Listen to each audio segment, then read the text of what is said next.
श्रीमहागणाधिपतये नमः। ओं गुरुभ्यो नमः। ओं श्रीमात्रे नमः।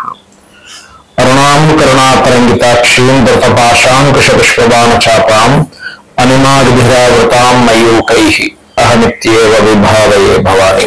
श्रीमात्रे नमः।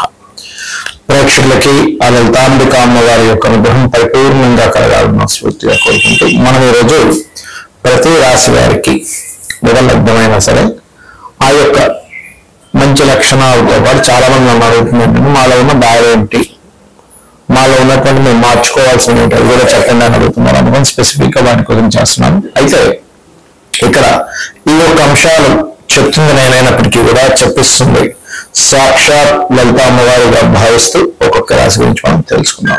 కర్కాటకం వారి కనుక చూసుకున్నట్లయితే మోర్ అలర్ట్ గా ఉంటారు, ప్రేమభక్తం ఉంటుంది, మదర్లీ నేచర్ ఎక్కువగా ఉంటుంది, ఎవరినైనా సరే మనస్ఫూర్తిగా యాక్సెప్ట్ చేసేటువంటి లక్షణాలు అధికంగా ఉంటాయి, అలర్ట్ గా ఉంటారు. అయితే వీళ్ళకి సీక్రెట్ కోణం ఏంటి, ఇందులో ఉండే నక్షత్రాలు ఏమిటి అని చెప్పి చూసుకున్నట్లయితే ఇందులో మనకి పునర్వసు 4వ పాదం.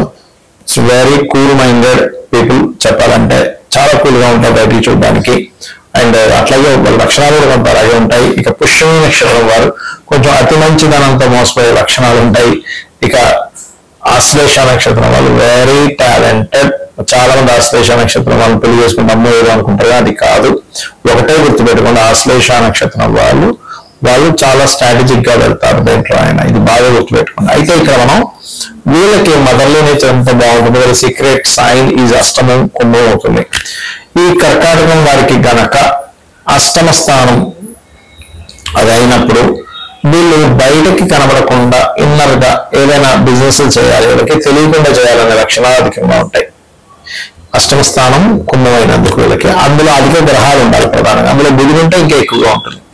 అలాగే పంచమం కూడా మనకి వృశ్చిక రాశి అవుతుంది, అక్కడ కనుక అధిక గ్రహాలు ఉంటే వీళ్ళు అఫైర్స్ తెలియకుండా ఎక్కువ మంది పెట్టుకోండి. ఇక్కడ ఏంటంటే కేవలం కర్కాటకం వారికి నేను చెప్పట్లేదు, గుర్తుపెట్టుకోండి. ఇక్కడ గ్రహాల యొక్క ఫార్మింగ్ జరగాలి, ఈ గ్రహాలు ఫార్మింగ్ అయితేనే ఉంటాయి, లేనట్లయితే మైండ్ లో ఎక్కువ పెట్టుకుంటారు కొంతమంది. ఎలా అంటే మైండ్ లో మాటిమాటికి ఏదో ఆలోచిస్తూ ఉండడం, పంచమంలో అధిక గ్రహాలు ఉన్నప్పుడు ఇట్లా జరుగుతాయి.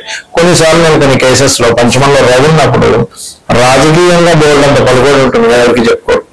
పంచమంలో రవి జలరాశి లేదా అగ్నితత్వ గ్రహం అంటే సీఎం కూడా తెలిసి వాళ్ళకి చక్కగా వాళ్ళ ఇంటికి వెళ్ళి భోజనం చేసి వచ్చే ఇవి ఉంటాయి. కానీ కనీసం మన ఏరియా మన ఏపీకి లేకపోతే తెలంగాణకి సీఎం ఈయన అన్నట్టు విచిత్రంగా ఉంటారు. అంటే అంత సీక్రెసీ మెయింటైన్ చేస్తారు. పంచమంలో కనుక వాళ్ళ ఫ్రెండ్స్ ఎవరో తెలియదు, వాళ్ళంతా గొప్ప వాళ్ళైనా తెలియనివారు, అట్లా ఉంటుంటది. ఎందుకంటే ఫ్రెండ్స్ ని గొప్పగా ఉంచేటువంటి ఇవి ఉంటాయి వీళ్ళకి, వీళ్ళ సీక్రెట్స్ లో. అసలు వీళ్ళు మీకు ఫ్రెండ్షిప్ వీళ్ళు మీకు తెలుసా అన్నట్టు ఉంటాయి. ఎందుకు పంచమంలో అధిక గ్రహాలు కనుక ఉన్నట్లయితే. అయితే ఇక్కడ కొన్ని మంత్ర సాధనలు కూడా పంచమంలో అధిక గ్రహాలు ఉంటే కొన్ని నిగూఢమైనటువంటి సాధనలు బాగా పనికొస్తుంది. అష్టమంలో పంచమంలో అధిక గ్రహాలు ఉంటే ధనభావం కనుక బాగుంటాయి. అసలు ఎవరికి చెప్పకుండా కొన్ని కోట్లు సంపాదించిన వాళ్ళు కూడా చూశాను షేర్ మార్కెట్ ఇట్లాంటి వాటిల్లో, అలాంటివి కూడా బాగా ఎక్కువ. అయితే వీళ్ళు ఎక్కువగా సుబ్రహ్మణ్యేశ్వర స్వామి ఆరాధన చేస్తున్నట్లయితే సీక్రెట్ గా ఏదైనా ఇబ్బంది కలగవలసింది కూడా ఆ యొక్క స్వామివారి అనుగ్రహంతో తొలగిపోతుంది. ప్రతి ఒక్కరికి కూడా ఒక చీకటి కోణం ఉంటుంది. ఆ చీకటి కోణం అనేటువంటిది వాళ్ళ యొక్క అష్టమాధిపతిని బట్టి ఉంటుంది. అంటే మీరు ఉదాహరణకి మేషము లేదా వృషభము మిథునము కర్కాటకం ఇలా అనుకున్నాం. అక్కడి నుంచి 8th లార్డ్ అంటే మేషానికైతే కుజుడవుతాడు, వృషభానికైతే గురువు అవుతాడు, మిథునానికైతే ఆ యొక్క శని, కర్కాటకానికి అయితే శని, సింహానికైతే మరలా గురువు, కన్యకైతే కుజుడు, తులకైతేనేమో శుక్రుడు అవుతాడు, వృశ్చికానికి బుధుడు, కన్యకి మనకి ధనస్సుకి అయితే చంద్రుడు, మకరానికైతే రవి, కుంభానికి బుధుడు, అదేవిధంగా మీనానికి శుక్రుడు అవుతాడు. కాబట్టి ఈ యొక్క రాస్యాధిపతులు కనుక సీక్రెట్ సైన్స్ అంటారు. అంటే secret science is different, secret lord is different. అంటే మీ యొక్క జాతక చక్రంలో అష్టమాధిపతి కనుక బాగుంటే మీ లైఫ్ లో ఆ సీక్రెట్ ఎప్పుడుగా ఎవరికి తెలియదు, గుర్తుపెట్టుకోండి. అష్టమాధిపతి కనుక పాడైతే ఇక్కడ చాలా రకాలు ఉంటాయండి. ఎలా అంటే నేను చూసినటువంటి నా యొక్క అనుభవంలో అష్టమాధిపతి బాగా పాడైపోతే వీళ్ళ యొక్క సీక్రెట్ ని వీళ్ళు భయపడ్డా కూడా అయితే ఏమైంది నేను చేస్తున్నా, అయితే ఏమైంది బుకాయిస్తారు కూడా కొంతమంది. ఇది 8th లార్డ్ పాడైనా 8th హౌస్ లో పాపగ్రహాలు ఉన్నా అంటే ధైర్యం ఉంటుంది.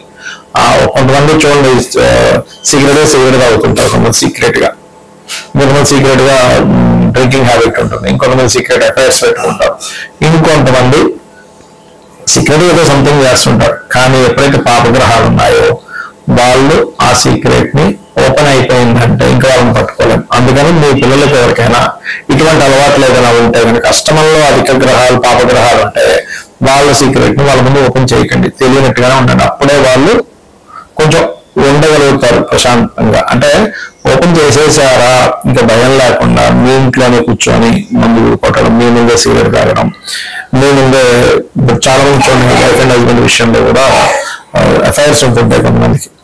అప్పుడు ఏం జరుగుతాయంటే చాలా కేసెస్ లో వాళ్ళకి కొన్ని విషయాలు తెలియడం వల్ల వాళ్ళకి అడిగేస్తారు డైరెక్ట్ గా, అవును అయితే ఏంటి ఇప్పుడు నువ్వు ఇలా చేస్తున్నావు, నీ ప్రవర్తన ఇలా నేను ఇలా చేస్తున్నా అంటారు. కాబట్టి అష్టమంలో కనుక పాపగ్రహాలు ఉంటే వాళ్ళని అనవసరంగా మీరు అది మానిపించవచ్చు, అడిగేస్తే వాళ్ళు ఆపేస్తారు అనుకుంటే అది తప్పే. వాళ్ళు ఇంకొంచెం ఎక్కువ చేస్తారు, గుర్తుపెట్టుకోండి. ఇది చాలా చాలా చాలా ముఖ్యం. అలాగే వ్యసనాలకు సంబంధించిన విషయంలో 12వ స్థానాన్ని పరిశీలన చేయాలండి. 12వ స్థానంలో ఏ గ్రహాలు ఉన్నాయి, 12వ అధిపతి ఎలా ఉన్నాడు, ఎంత బలంగా 12వ అధిపతి పాడైతే అంత వాళ్ళు వ్యసనానికి గురైపోతారు. ఇది డ్యామ్ షూర్ గా జరుగుతుంది.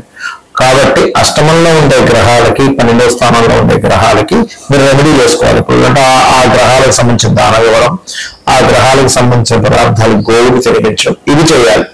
అయితే ఇక్కడ మీరు అర్థం చేసుకోవాల్సింది ఏంటంటే కొంతమందికి అంతర్ముఖం వేరుగా ఉంటుంది. అంటే బయటకు కనబడేటువంటి వేరు, అంతర్ముఖంగా ఉండేటువంటి వారు వేరు. అయితే ఈ అంతర్ముఖంగా ఉండేవన్నీ కూడా ఎక్కువగా కనుక మీకు జన్మజాతకంలో రవి నుంచి 9 గ్రహాలు వృశ్చికంలో కానీ లేకపోతే కుంభంలో కానీ ఉన్నప్పుడు మాత్రమే వాళ్ళకి ఎక్కువ సీక్రెట్స్ ఉంటాయి. కానీ అందరికీ ఏవో సీక్రెట్స్ ఉంటాయి అనేటువంటి భ్రమలో మాత్రం బ్రతకకూడదు, గుర్తుపెట్టుకోండి.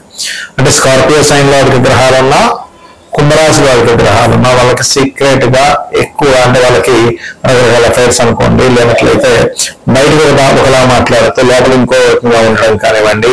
అలాగే మరొక విషయం ఏంటంటే ఇక్కడ వాళ్ళు చేసేది ఒకటి, చెప్పేది ఒకటి, చేసేది ఒకటి కానివ్వండి. ఇవన్నీ కూడా స్కార్పియో సైన్ లో కానీ అలాగే కుంభంలో కానీ. అయితే ఇక్కడ ఎంతసేపు వాళ్ళకి సీక్రెట్ గా ఉంచుకుంటారనేటువంటి ఒక ఎత్తు అయితే, కొన్ని సీక్రెట్ గా ఉండేటువంటి అంశాలు ఏవైతే ఉంటాయో ఆ యొక్క అంశాలు వాళ్ళకి అర్థమవుతాయి కూడా సీక్రెట్ సైన్ లో ఉన్నప్పుడు. అంటే ఏమిటి, కొంతమంది చూడండి పలా దగ్గర నీళ్లు పడతాయండి, అంతర్గతంగా ఉంటాయి, వాళ్ళకి చెప్పగానే అక్కడే వాటర్ పడతాయి. ఇంకొంతమంది పలా దగ్గర నిధులు ఉన్నాయని చెప్తూ ఉంటారు. మరి కొంతమంది ఎవ్వరూ రివీల్ చేయలేనటువంటిది, అంటే కొంచెం డయాగ్నోసిస్ కూడా అందనటువంటి కొన్ని రోగాలు వాళ్ళకి అర్థమైపోతూ ఉంటుంది. అలాగే అకల్ట్ రిలేటెడ్ అంటే ఆస్ట్రాలజీ, వాస్తు ఇలాంటి సబ్జెక్ట్స్ లో ఉండేటువంటి వారికి కూడా అష్టమంలో ఉండే గ్రహాలు, సీక్రెట్ సైన్ లో ఉండేటువంటి గ్రహాలు బాగా హెల్ప్ అవుతాయి. అంటే ఇక్కడ మనం అర్థం చేసుకోవాల్సింది ఏంటంటే ఎంతసేపు సీక్రెట్ సైన్ అంటే వాళ్ళలో ఎప్పుడూ ఏదో ఒక సీక్రెట్ కోణం ఉంటుందనేటువంటిది మాత్రమే కాకుండా వాళ్ళు ఏదైనా రీసెర్చ్ ఓరియంటెడ్ గా వెళ్తే కూడా వాళ్ళకి అద్భుతంగా ఉంటుంది అనేటువంటి విషయాలు మనం అర్థం చేసుకోవాలి.